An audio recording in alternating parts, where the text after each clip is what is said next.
welcome to the deep dive. Today we've got a really interesting little story, a kind of backyard encounter. Yeah, it involves a dog, Luna, who's an American Staffordshire Terrier. Hmm. A Staffy. Right, and she meets a groundhog. We're basically looking at this one account of what happened when Luna, who apparently loves sniffing everything, found this groundhog in her yard. Uh-huh. And our goal really is just to explore this interaction, see what it tells us about, animal behavior, curiosity, that sort of thing. And what jumps out right away is that this setup, dog meets smaller animal, usually goes one way, right? Yeah. Especially with a terrier like Luna described as strong, energetic. Yeah, you'd expect chasing. Definitely. Exactly. Terriers often have that high prey drive. You'd think a groundhog in the yard, instant chase. Her family certainly thought so. They kind of expected her to, well, scare critters away. But the text mentions her powerful sense of smell first. She Yeah. smelled something new near some rocks, dirt, maybe food. It drew her in before she even, zeroed in on the groundhog itself. That makes sense. Mm. Dogs navigate so much by scent.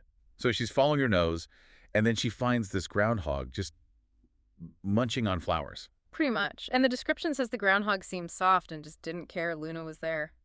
Kept eating. That's crucial, isn't it? The groundhog's calmness. It sort of diffuses the situation, maybe. Yeah. Doesn't act like prey. Maybe. It didn't trigger Luna's chase instinct, seems like. And then something else happens. The sound. The whistle. Yeah, that seems to be a real pivot point. The text says Luna had never heard that sound before, Uh-huh. so she got curious. Instead of lunging, she actually sat down to watch it. Which is fascinating. It shows how, even strong instincts can be interrupted or maybe overridden by something completely new and unexpected. Yeah. That novelty grabs her attention more than the instinct does in that moment. And her brain prioritizing, whoa, what's that? Over chase the small thing. Precisely. And the groundhog just carries on eating nice and slow. Doesn't seem scared of Lena sitting right there. It's almost comical. Then it finishes its flowers, walks over to its hole. Hangs out for a second. Yeah, looks back at Luna, whistles again, and then pops down the hole. Leaving Luna confused. The text uses that word. Yep, confusion. Ah. And it even mentions Luna thinking maybe she'd made a friend, which is, Bit of anthropomorphism there, projecting human ideas of friendship. We can't know she thought friend, right. but her behavior afterwards does suggest a shift.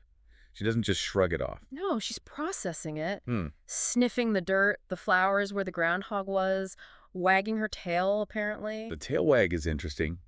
Could be excitement, curiosity, uncertainty. Mhm. Hard to say for sure.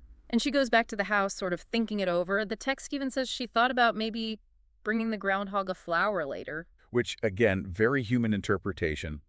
But it highlights this wasn't a typical encounter for her. It left an impression, changed her potential response. So it really wasn't the expected chase scene. It was Luna's curiosity, sparked by smell and that weird whistle. Combined with groundhog's, frankly, bold and unfazed behavior. Yeah. It led to observation, maybe even a flicker of attempted understanding instead of aggression. There's a great little snapshot of behavioral flexibility. Instincts are strong, sure, but they aren't everything. Curiosity, new information, the specific context, it all plays a role. So a fascinating interaction, really showing how complex animal responses can be. Definitely. And it leaves us, and you listening, with something to chew on. What other instincts, things we think are totally hardwired in animals, might actually be more flexible? When might curiosity or just weird circumstances lead to completely unexpected behaviors in the natural world?